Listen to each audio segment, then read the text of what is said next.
Evan moved into the old Victorian house at the edge of town in early autumn.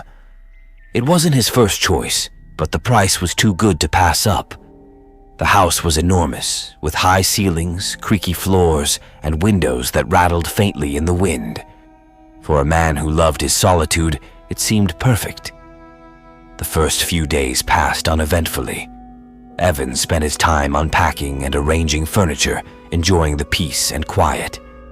But one night, as he was getting ready for bed, he heard a faint humming. At first, he thought it was the wind whistling through the cracks. He ignored it and went to sleep. The next night, the humming returned. It was clearer this time, almost melodic. It seemed to be coming from the living room. Evan went downstairs, expecting to find a drafty window or a creaky pipe, but the room was silent. He shrugged it off and returned to bed. Over the following nights, the humming grew louder and more distinct. It wasn't random anymore. It was a tune, soft and repetitive, like a lullaby.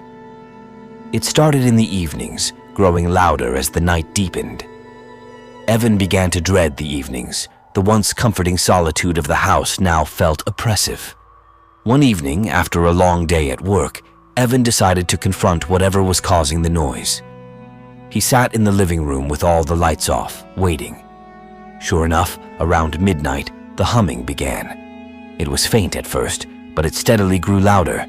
The melody was hauntingly beautiful, yet deeply unsettling. Evan followed the sound to the corner of the room where an old armchair sat. He had bought it at an estate sale a few months prior. He inspected the chair, lifting its cushions and shining a flashlight into its crevices, but found nothing unusual.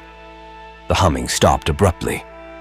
For a moment, Evan wondered if he had imagined it, but as he turned to leave, he felt a cold draft and heard the faintest whisper of the tune again. The next day, Evan decided to investigate the house's history. He discovered that it had once belonged to a music teacher named Abigail, who had lived there alone for decades. Abigail was known for her haunting melodies and would often be heard humming late into the night. She had died mysteriously in the house, her body found in the very living room where the humming seemed to originate. Evan tried to dismiss the story as a coincidence, but the humming persisted. It grew louder and more invasive. He began hearing it even during the day. It followed him from room to room, creeping into his thoughts and dreams. He stopped sleeping, his nerves fraying from the relentless tune. One night, the humming changed. It was no longer the soft, repetitive tune he had grown used to. It was sharper now, more urgent. Evan felt an overwhelming sense of dread. He locked himself in his bedroom, but the sound seeped through the walls. He covered his ears, but it seemed to resonate inside his head. Desperate, Evan shouted at the sound. "What do you want from me?" he screamed into the empty room. The humming stopped. The silence was deafening. Then a voice, soft and chilling, whispered, "Sing with me." Evan's heart pounded in his chest. "Who are you?" he asked, his voice trembling. "Abigail," the voice replied, accompanied by a faint chuckle. "You're in my house now." Terrified, Evan fled the house that night, driving to a motel on the other side of town. But even there, as he tried to sleep, he heard it, the humming. It was faint, but unmistakable, like it had followed him. The realization struck him. It wasn't the house. It was him.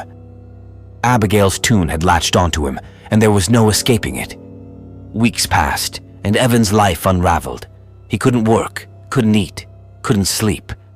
The tune was always there, growing louder with each passing day.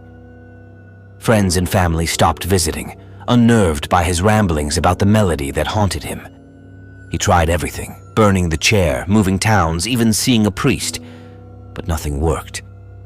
One evening, as the sun set and the shadows stretched long across the room, Evan sat alone with the tune, humming along softly.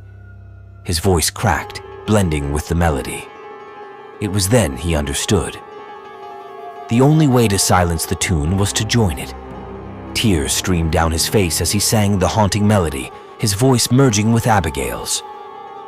When neighbors found the house empty weeks later, they spoke of hearing a faint humming whenever they passed by, a melody that seemed to float on the wind. And in the corner of the living room, the old armchair sat undisturbed, as if waiting for its next occupant.